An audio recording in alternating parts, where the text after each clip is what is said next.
Hey everybody, I said I was going to do this video on the camera gear that I took to Philmont, so I wanted to get this out because I know that people are getting ready to go and they might find this helpful. But before I get into it, I want to say thank you to everybody that liked and shared and commented on the video, especially on the Facebook page. That was great to get all that feedback, I'm really glad that so many people enjoyed the video. So be sure to subscribe to the Outside Dog channel because I'm working on a much more in-depth video of our Philmont track that you might also enjoy. And if you haven't been and you're prepping to go, you're going to have a great time. And hopefully this information in this video on the camera gear that I took, I hope you find this helpful. And if you do, give it a like and share it with others, so maybe they'll find it helpful too. So I've got everything laid out in the kitchen. Let's go in there and I'll get into the details. Okay, so here at the kitchen table, I've got everything laid out so we can go through all of it.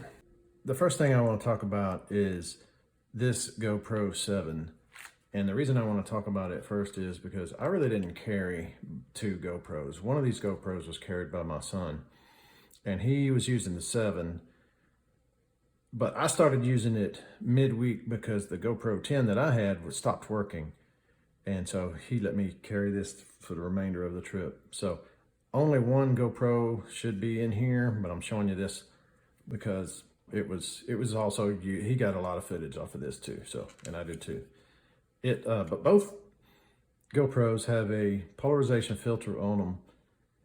And that's good to have because that's going to give you some nice white clouds and dark blue sky when the angle of the sun is right. When the sun's not at the right angle, you're not going to get that, but it does act as a neutral density filter, so it doesn't hurt to just leave it on there. Unless it's getting dark and you're in a low light situation, then you do want to take that off. This has a clip on it. He clipped this on his backpack and has a little bit of adjustment, so that he was able to keep that ready. And that's the key to this whole thing, is having these cameras ready. Whatever you take, I'm not saying in this video that you need these, but whatever you do take, it needs to be ready. Like, for example, and I'm gonna set this aside since I only carried one GoPro so that you'll see what was in my pack. So this is basically what was in my pack. I had a phone that I got some footage on, and the footage that I got with my phone was normally taken when everything else was either on the charger or we're walking through the airport, and it's in, of course, your phone's always there in your pocket anyways, and telephones today take really good video. You could actually do the whole trek on just a phone and simplify all of this. I just wanted to be able to zoom with this, and the GoPro, some of the benefits of the GoPro are that they can get wet. You can leave them out in the rain. They're rugged. You can drop them and it doesn't really damage them. Even though you can see the lens on this GoPro 7, I dropped it and cracked the lens, so I'm gonna have to replace that. It's about 20 bucks, so not a big deal. The other GoPro, and I carried this the first part of the trek, this is a GoPro 10. I like this GoPro. It has good image stabilization, and I carry it on my trekking pole, which has the 1/4-inch threaded fitting at the top. So that's the key to getting video at Philmont. You're always on the move. You can't stop 12 people to take a picture. You need to be able to take that picture as you're passing by. Scouts are doing things. You want to be able to catch them while they're doing it, and you can't ask them to do it over again because then it's not real. So you want your camera always ready. This camera, this is the Sony ZV-1. This was always in my pocket, so it didn't take much effort to pull this out of my pocket and take video with it. But it is a little bit slower because to turn it on, you have to open this up. The lens has got to open, and that takes a lot of power from the battery, opening and closing that lens, going in and out. There's a little motor there, and it uses your battery up. So you'd go through a lot of batteries if this was your only camera. the GoPro, and you don't want this to get wet either. The GoPro, I left this out in the rain. This is, GoPros are great for Philmont. So this one, I just had it on the pole all the time. It's flexible. I used it down low to get like close-ups of the boots walking by, and I could also extend my hiking pole and raise it up really high and get a different perspective. You can use this trekking pole to get you closer to things, like on the other side of a small creek or something where you don't want to cross this thing or try to step on a slippery rock. So it just gets you closer to things that you want to take pictures of. And it's good to have it right there ready at all times. I did take this little tripod here. This is my other son's tripod. He let me use it. And it's not very, it's not adjustable. There's no height to it, but it does hold it and it does level it.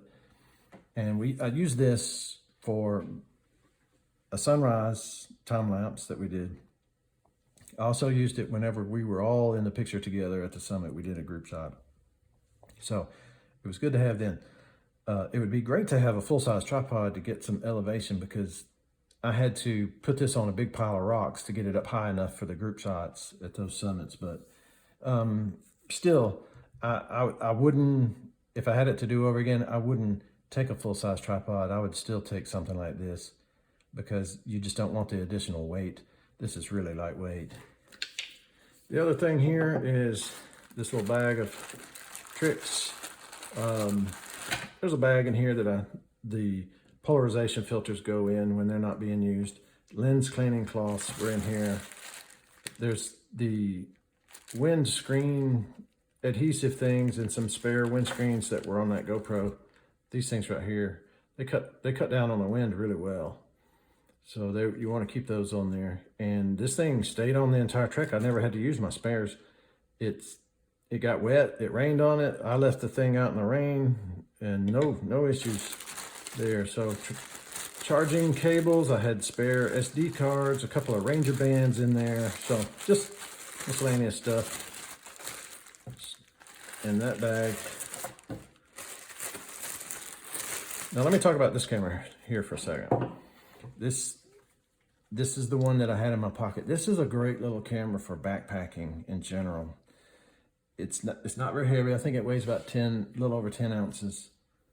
It has a little bit of zoom capability, and that's one of the reasons why I took it. I wanted to be able to zoom in on things or zoom out during a shot. It gets really good close-up shots. So if you see anything in the video that's the extreme close-up, it was done with this camera. And it fits in your pocket nicely. It'll fit in the pocket on the waistband of your backpack. You could stick it in there, keep it in there. But it's a great little camera to take to Philmont, and it fits on the tripod too with no problem. So that was a great thing to have. So let's weigh all this. Let's weigh what I had. Do the Sony, 10.4 ounces. The GoPro 10, which is what I would have carried the entire time had it continued to work, along with the fitting there for the hiking pole, is 16.9 ounces. Add the little tripod is 24 ounces, and my bag of tricks brings it up to 26.7 ounces. So I'm under 2 pounds with the photo gear that I was carrying. I'm not counting this because my son carried that up until this one stopped working. So ideally, I would have had this the entire trek, but you know, things happen. I'm not including the phone because that's something I'm gonna have in my pocket anyways. And I'm not including the trekking pole in that weight because that's something else I was gonna carry anyway. So photo gear is 26.7 total. Now, charging all this stuff, I'm talking about that because you have to charge it. These GoPros and the Sony, they charge quick. Don't take long to charge them, but they do go dead, and you deplete them every day. So what we did was we took everybody seemed to have one of these small things here, but our plan was, and this is one of the things that really didn't work out for us. So I want to share this with you. This is our 21 watt. Yeah, this is a 21 watt solar panel.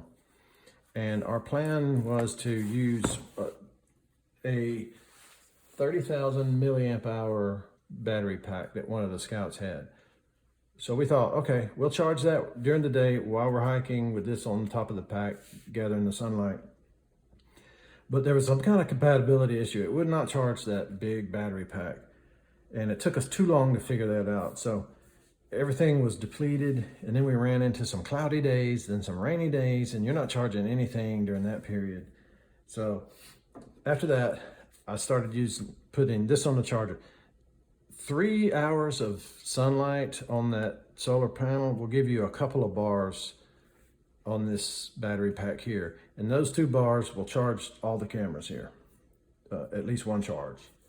So that's realistic. You can count on 3 or 4 hours of sunlight at Philmont because you're always in the trees. There's a lot of shade, there's clouds. You're gonna have rainy days. So, and the same goes for laundry, by the way, too. By the time you get to camp, you've got time to do laundry, but you don't necessarily have enough sunlight to dry everything out. So laundry and charging with a solar panel, you have to do that while you're hiking. Just hang it on the backpack and let it either dry or charge from sunlight. So anyways, this was good. This was a good setup once we figured it out. Now I'm gonna weigh it, just so you know. And so that's 17.5 ounces, plus the battery pack is 24.9 ounces. So that's it. Everything is here. And I took, and again, I'm not saying that you have to have all these things, but I'm just saying that's what I used, mainly because I already had these things. I wouldn't run out and buy any of it because you can do so much with your phone. But if I was going to buy any one thing, I would get the Gopro because it's weatherproof, it's rugged, you can drop them. You might break the screen, but you're not going to necessarily break the camera. And the issue with the 10 that I had was the battery was so far depleted that I plugged it in and left it on the charger for a good while, came back and it still wouldn't start. So I thought I broke it. But when I got back, I was able to plug it into an outlet, let it charge for a while, and it came back to life. So unfortunate. I wish I could have figured that out on a trail and then let my son continue to carry that GoPro 7 because he was getting some great footage. But anyways, things like that happen. But there it is. That's what I used. So that's pretty much it.